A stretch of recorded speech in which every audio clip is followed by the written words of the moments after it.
एक तर तुमचा ज्याच्याशी संबंध नाही ती सगळी कामं स्वतःवरती त्याचं श्रेय घेत आहे. बीडीडी चाळ आम्ही केली, कुठे केली?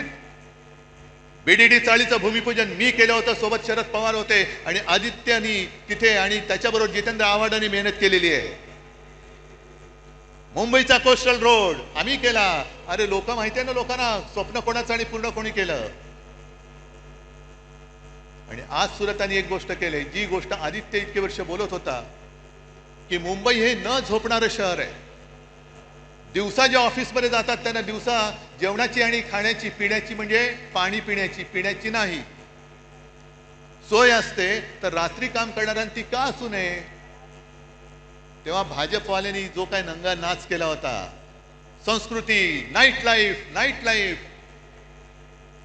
लाईफ म्हणजे तुम्ही मकावला जाऊन नाईट लाईफ वाले, तसं नाईट लाईफ नाही.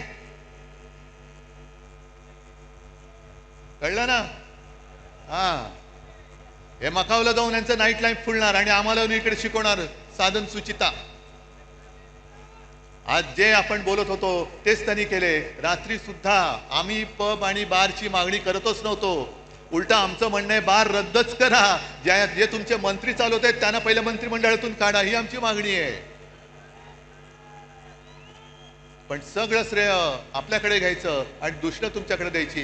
मुंबई महापालिका सुद्धा आज जवळपास 2.25 लाख कोटीच्या तुटीमध्ये आणि खड्ड्यामध्ये टाकलेली आहे. सहन करायचं आपण, बघत बसायचं आपण. आणि निवडणूक घेऊ शकतील असं मला वाटत नाही, कारण लोकप्रतिनिधी ज्या दिवशी सभागृहात जातील त्या दिवशी यांनी 3 वर्षात खाल्लेली सगळी मुंबईची तिजोरी ही जनतेसमोर येईल. आम्ही आणणार व्हाईट पेपर पहिला काढणार, त्याच्यावरती व्हाईट पेपर काढणार.